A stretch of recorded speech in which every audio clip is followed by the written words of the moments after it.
The gods didn't protect humanity, they punished it, and the worst part, they called it justice. Mortals built temples, offered sacrifices, and spent their lives trying not to offend them. It didn't work, because the gods weren't running a popularity contest. They were running a grudge match, and mortals were the field it was played on. Prometheus, the gift that came with a bill. Before fire, humans didn't just struggle, they existed in a state that should not be possible. They could imagine light, but never see it. They could imagine warmth, but never feel it. They could imagine better food, but could never cook it. Imagine standing in total darkness, not the kind where your eyes adjust, the kind where nothing ever does. No warmth, no cooked food, no fire, just dark, cold, raw meat, and the constant sound of things in the dark that want to devour you. That was humanity before Prometheus, and that's the part they tell you. The part they don't tell you is worse. Prometheus was a titan, one of the old gods, the ones who existed before Zeus, rewrote the rules. He looked down at these fragile, shivering creatures on Earth, no claws to protect themselves, no fur to stay warm, eating spoiled meat that was killing them, and made the worst decision a god can make, a decision that would cost him everything. He cared, and he gave humanity fire, not metaphorical fire, actual fire, stolen straight from the gods on Olympus. Not a spark, not a metaphor. He climbed to Olympus, where the divine flame burned on the forge of Hephaestus, and not only stole fire, but broke a rule older than the world, that the powerful do not interfere, because fire wasn't just a necessity. Fire was control, and the moment humans had control, they stopped being completely helpless. Prometheus tucked it inside a hollow fennel stalk, because fire traveled slowly through fennel pith and wouldn't scorch his hand, and carried it down to earth like the most dangerous contraband in the history of existence. What happened next should fill you with fear. Humans, for the first time, had warmth on demand. They could cook food, which meant they could digest more, which meant better brain function, more energy, more time to think instead of just survive. They could work metal, they could harden tools, they could push into cold climates they'd never dared enter. Civilization, basically, came from this one moment. Everything you are, everything you were taught, every city that's ever stood, began the moment that flame touched the earth. This is the part where the gods reward him. They didn't. Zeus saw all of it and was furious. That's the moment Zeus decided something had gone wrong. Not with humans, not because humans had fire, and the moral wasn't that helping humans was wrong. The moral was that helping humans without Zeus's permission was an insult. Prometheus had embarrassed him, and on Olympus, embarrassment had a very specific billing rate, which was to be collected for eternity. The rage that followed wasn't righteous. It wasn't about fire being dangerous or humans not being ready. It was personal. It was about power, about the order of things, about the fact that a titan had decided on his own that the creatures below deserved better, and Zeus had not been asked. A lesson had to be taught.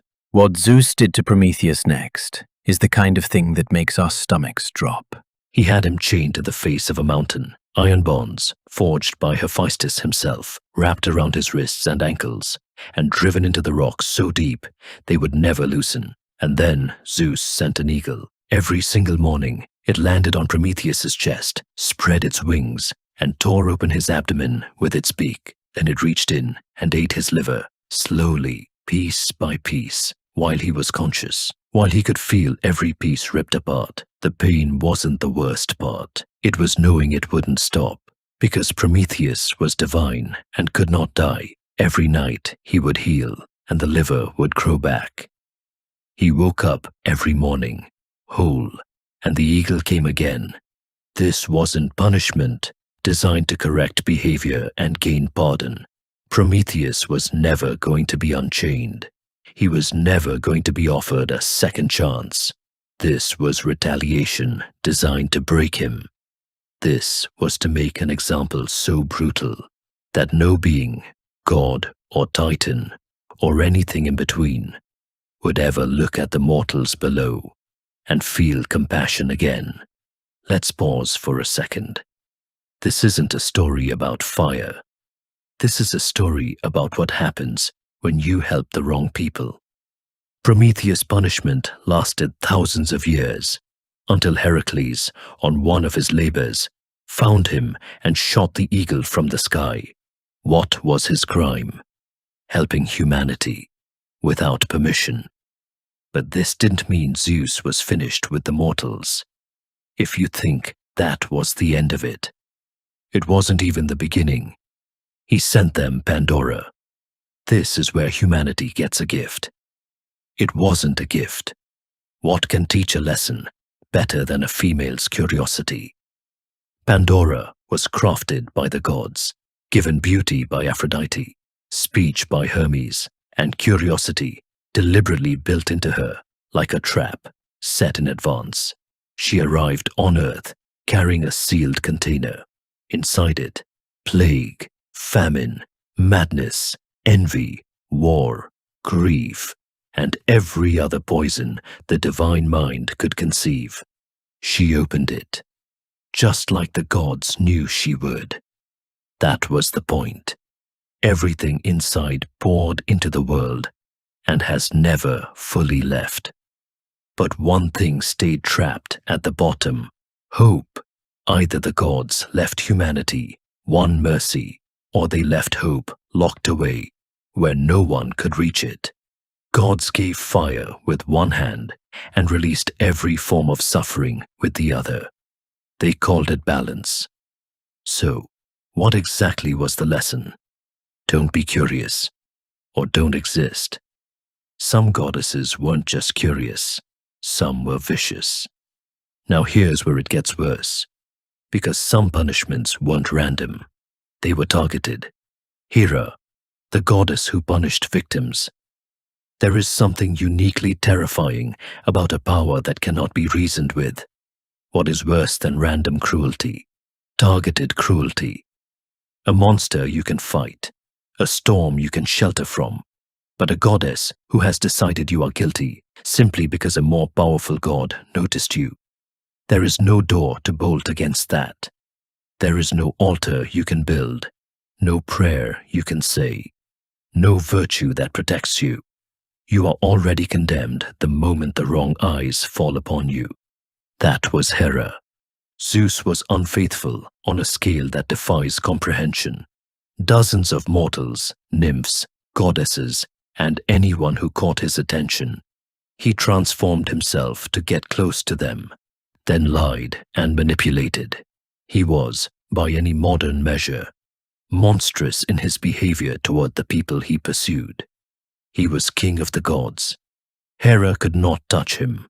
The structure of Olympus didn't allow it. So, she did something worse. She turned every single person Zeus had pursued into her target.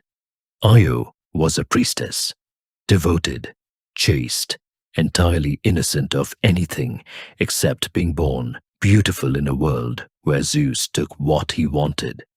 Zeus came for her and took her innocence, but had to hide her from Hera. So he transformed her into a white cow. Hera wasn't fooled, not for a breath, and demanded Zeus give her the cow as a gift. You'd expect the punishment to go to Zeus. It didn't. Hera had Io guarded by a 100-eyed giant, Argus. He watched her with at least 50 of his eyes open. Io couldn't sleep, couldn't run, couldn't speak, only moo. She scratched her name in the dirt to communicate with her father. The grief on his face was unbearable. Hermes eventually killed Argus, but before he freed her, Hera sent a gadfly, a single insect, divinely commanded, that would sting Io without stopping for the rest of her days. It drove her across continents, Greece, Egypt, Asia, and further still, running from something that never slept and never stopped and couldn't be killed because a goddess had made it her instrument. What do you do when innocence doesn't matter?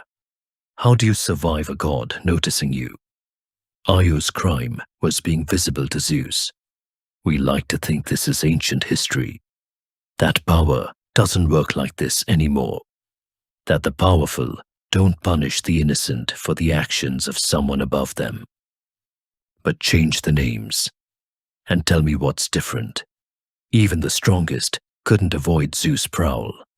Callisto, a huntress, she had sworn her celibate life to Artemis and Zeus. Knowing her devotion to her, disguised himself as Artemis, got close to her, seduced her, assaulted her, and impregnated her. When Artemis discovered the pregnancy, she felt betrayed and expelled Callisto. Hera, in her fury, turned her into a bear. Callisto was punished for being assaulted. Years later, Callisto's own son, grown, a hunter like his mother, not knowing what his mother had become, nearly drove a spear through her in the forest. Zeus intervened at the last second and placed them both in the stars. This was presented in the myths as a mercy, as though being a constellation is adequate compensation for having your humanity stripped away. The lesson Hera's stories teach is the most frightening one in all of mythology. There is no innocent behavior. The only way to avoid divine wrath is never to exist where a god might notice you. And since you cannot control that, you are never safe. That's not theology. That's terror. Think being favored by the gods saves you. Tantalus, the man who learned gods don't test well. The gods invited Tantalus to their table. He was mortal, half divine through parentage, mortal enough to matter, and mortal enough to die. The gods of Olympus, the most powerful beings in existence, called him up and offered him a seat at their feast. He ate their food. He drank their nectar. He sat among them as though he belonged. Proximity to power feels like elevation. It isn't. It's exposure. He received the greatest honor a mortal could receive, and squandered it completely. What exactly drove Tantalus to do what he did next? Arrogance, curiosity, a need to know if the gods were truly omniscient or merely powerful, or just wanted to prove he was their equal. Whatever the reason, he killed his son, Pelops, butchered him, cooked him, and served him at a banquet as a meal for the gods. Silence fell over the table. The gods knew immediately. They sat with the knowledge of what was in front of them, and they felt something shift.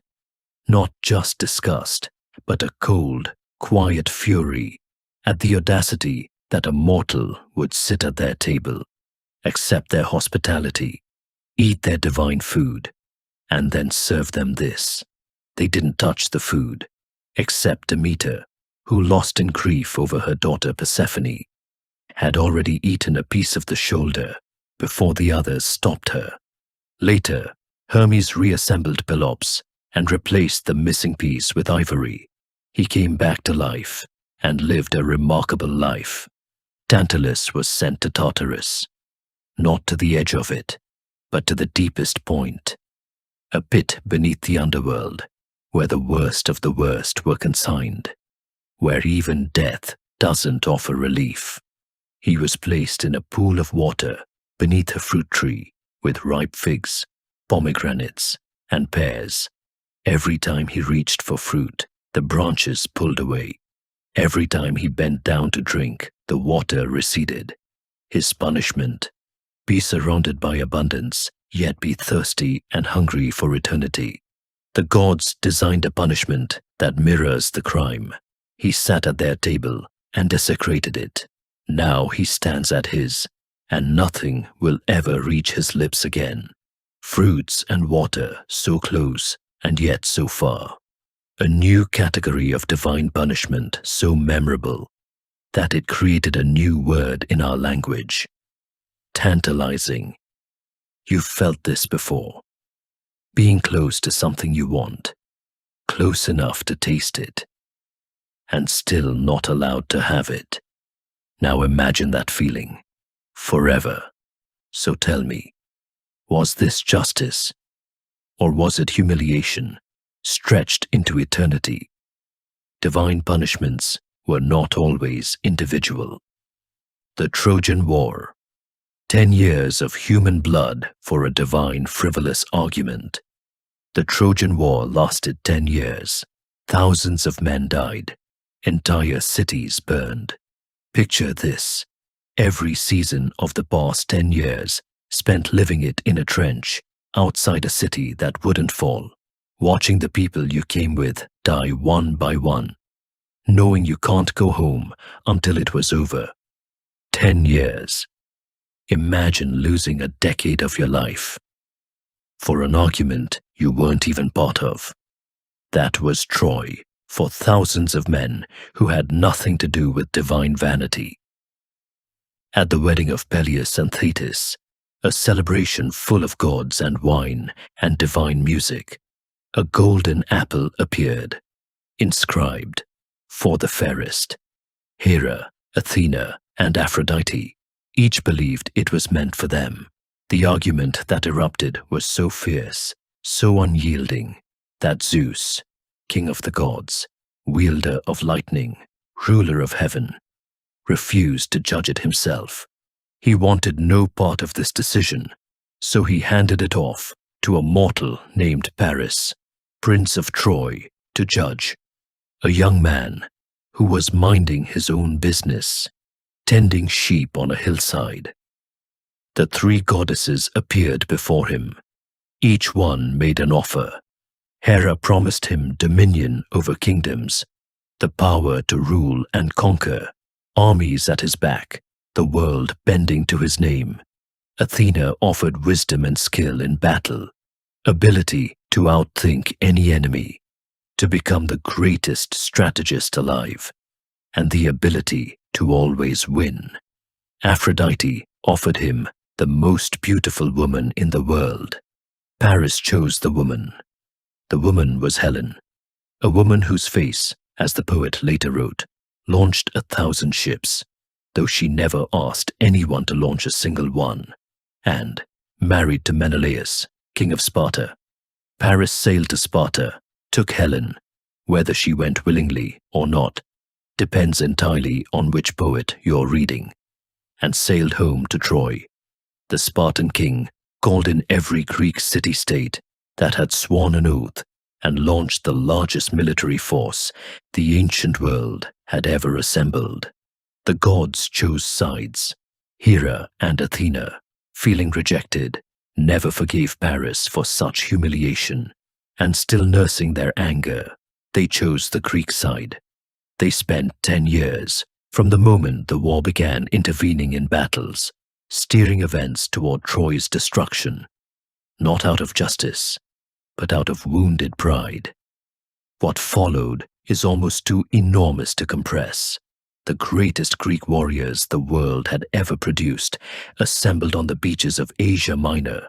Achilles, a killing force that moved through armies like fire through dry grass, essentially invulnerable. Ajax, who could stand alone against dozens. Odysseus, whose mind was as dangerous as any weapon. And the gods above them, playing with all of it, protecting their favorites, making the battlefield a chessboard with human casualties. They deflected spears at the last second. They wrapped their favorites in divine mist and carried them off the battlefield when death was too close. They whispered into ears, sent false dreams, manipulated every moment they could reach. Achilles, arguably the greatest warrior alive, sulked in his tent for weeks because Agamemnon took his war prize, and the Greeks bled for it while the gods watched.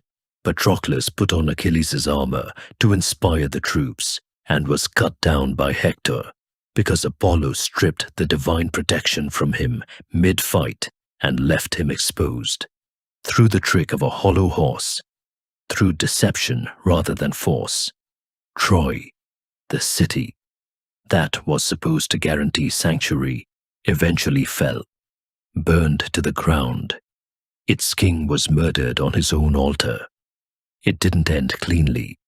Cassandra, the Trojan princess, who had prophesied all of this and been cursed by Apollo to never to be believed, was dragged from a temple, assaulted by Ajax the Lesser, then taken by Agamemnon as his concubine to be killed by his wife Clytemnestra. What the gods got from these 10 years, a settled argument about a piece of fruit, vanity, and pride. What the humans got, a body count that took centuries for historians to even attempt to estimate. The complete erasure of one of the great Bronze Age cities. The returning Greek soldiers faced storms, shipwrecks, and years of wandering before they ever saw home again, because the gods were still settling scores on the way back. You could be created as easily as disposed of. Enkidu, created as a tool, discarded like one. 4,000 years ago, someone sat down and wrote the world's first story, not a myth passed down in fragments, a full narrative etched into clay tablets with characters and dialogue and an emotional arc that modern readers still find devastating. Enkidu was created by the gods specifically to be a counterweight to Gilgamesh, a king who had been oppressing his people. Gilgamesh was king of Uruk, 2/3 divine, 1/3 mortal, the strongest man alive, the most beautiful, the most terrifying. He was also, at the start of the story, running his city into the ground, oppressive, relentless, no boundary he wouldn't cross. The gods heard the people's cries and made Enkidu. They created him from clay and breath and wildness, a man who had never known walls, was wild, and lived with animals who ran with gazelles. He was as much animal as human. The plan was for him to counter Gilgamesh, to be his equal, the one force powerful enough to check him. They made him specifically to serve a divine function and sent him into the world without ever telling him that. Enkidu met Gilgamesh. They fought to a standstill. The first time Gilgamesh had ever encountered anyone who could match him. Something cracked open in both of them. They became brothers, not metaphorically. In the text, the love between them is described with language the ancient world reserved for the deepest human bonds. They went on quests together. They slaughtered Humbaba, the monster guardian of the cedar forest. They killed the bull of heaven when the goddess Ishtar sent it to destroy them after Gilgamesh rejected her advances. They were unstoppable together. And for a moment, a brief burning moment in one of the oldest stories ever told, it seemed like two people who found each other might be safe. The gods held a council. Killing the bull of heaven had been a transgression. Someone had to die for it. They weighed Gilgamesh against Enkidu and made their calculation. Gilgamesh was a king, 2/3 divine, too valuable to lose. Enkidu was created to serve a purpose. He had completed his purpose of checking Gilgamesh, softening him, redirected him. The purpose was done. Now someone needed to pay a cosmic debt. He was the most convenient currency. Enkidu fell sick, a slow sickness, the kind that keeps you conscious and aware for every second of it. 12 days. He lay in his bed and he knew what was happening. Not from symptoms, but because the gods told him in a dream, and he could do nothing but wait. He raged. He cursed the trapper who had first found him. He cursed the woman who had first civilized him, brought him out of the wild, where at least he would have died free. He cursed the road that had led him to all of this. Gilgamesh sat beside him and held his hands, but couldn't do anything either. He was created to help. To the gods, nothing was ever enough. So, they killed him. So, ask yourself, if this is how gods treat loyalty, what happens to disobedience? He died furious, and Gilgamesh, the greatest king alive, the man who had faced monsters without flinching, couldn't stop any of it and was destroyed by it. He refused to believe it at first. He sat with the body for days, waiting for Enkidu to wake up, until a maggot fell from the face and forced the truth on him. He left everything, his kingdom, his palace, his power, all of it, and wandered into the wilderness to find immortality. Because if he could find it, he could go back, he could save Enkidu, he could undo what the gods had done. He didn't find it. The secret of eternal life slipped from his hands at the last moment, stolen by a serpent while he slept. And the grief that followed is still the most human thing ever written, 4,000 years later, because the question at its center has never been answered. Why do the people who matter most get taken first? And what are we supposed to do with ourselves when they're gone? Every culture that has ever existed created gods. Different names, different faces, different rules. But look at what they all agreed on. The gods were powerful beyond comprehension. They were ancient beyond imagining. They were capable of anything, and they needed something from you. Not your love, not your virtue, not even your obedience really. They needed you to be useful, to be a worshipper, a symbol, a soldier, a warning, a test. The moment you stopped being useful, or worse, the moment you became inconvenient, the protection was gone. Prometheus learned it. Enkidu learned it. Every Trojan who died on that plain for a goddess's wounded pride learned it. The gods didn't create mortals because they needed company. They created them because they needed an audience. And the most terrifying thing about that isn't the gods. It's that even knowing all of this, even after every story, every punishment, every war that started over nothing, the mortals kept building them temples. Because what's the alternative?